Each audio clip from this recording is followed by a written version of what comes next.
कबीर परमेश्वर जी की असीम रजा से आप सभी पुण्यात्माएं सत्संग सुनने के लिए उपस्थित हुए।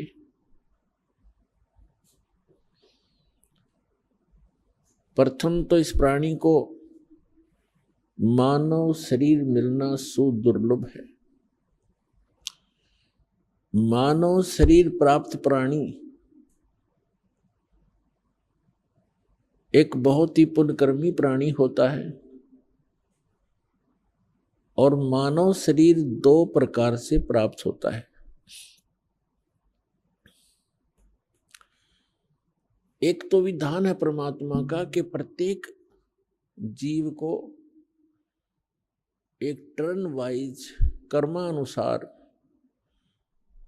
यानी एक साइक्लोन बना रखा परमात्मा ने, एक चक्कर बना रखा है कि कैसा ही भी प्राणी क्यों ना हो, 84 लाख प्रकार के प्राणियों के शरीरों में अनेकों यातनाएं भोगने के उपरांत एक मानव शरीर अवश्य प्राप्त होता है।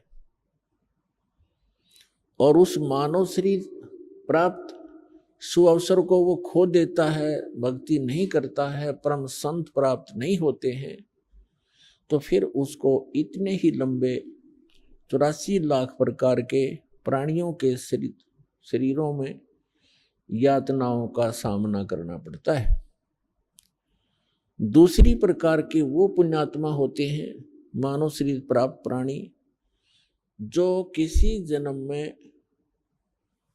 परमात्मा की भक्ति किए हुए होते हैं और उस भक्ति के आधार से उनको लगातार कई जन्म भी प्राप्त हो जाते हैं। मनुष्य के वो होते हैं उसके पूर्व संस्कार भक्ति किए हुए, और उन कई शरीरों में, मानव शरीरों में, मानस जीवन में यदि उसको परम संत नहीं मिलते हैं तो वो प्राणी फिर 84 लाख योनियों के उस चक्कर में गिर जाता है। सबसे पहले तो वो पुण्यकर्मी प्राणी हैं जिनको मानव शरीर आज प्राप्त है। दूसरी प्रकार के वो और भी अच्छी किस्मत के बच्चे हैं, परमात्मा के मनुष्य शरीर प्राप्त हैं और परमात्मा की तरफ में कहीं ना कहीं लगे हुए हैं, घूम रहे हैं, भटक रहे हैं। और तीसरी प्रकार के वे हैं जिनको सतगुरु मिल गए। मानव शरीर प्राप्त प्राणी को जिनको सतगुरु मिल गए तो उनकी किस्मत खुल गई। आप उन पुण्य आत्माओं में से हो, आपको मानव शरीर प्राप्त है और ये दास एक सतगुरु के रूप में आपको प्राप्त हुआ। आपकी किस्मत अन्य प्राणियों से, अन्य मानव से निराली है। अंग्रेजी के अंदर गुड, बेटर, बेस्ट, ये 3 प्रकार के शब्द प्रयोग होते हैं एक अच्छी वस्तु के लिए, अच्छे जेंटलमैन के लिए। तो आप जी उस बेस्ट क्वालिटी के किस्मत पुण्यकर्मी प्राणी हो, किस्मत वाले हो।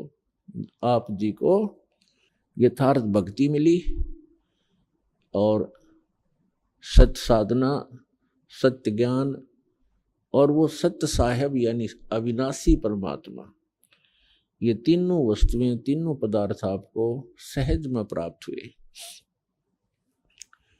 आप परमात्मा के वो हीरे मोती लाल हो जिनके लिए वे स्वयं युगों से भटक रहे हैं, लेकिन आपने काल की भांग घड़ी पी रखी थी, जिस कारण से आप और हम सभी उस अपने पिता को पहचान नहीं सके।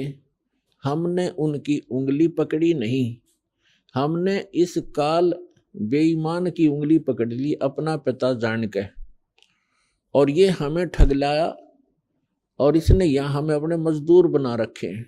और ये ऐसा ठग है, इसने हमारे को इस त्रिगुणमयी माया की भांग पिला दी, और जब तक ये नशा हमारा उतरेगा नहीं तब तक हम अपने परमपिता को पहचान ही नहीं सकते।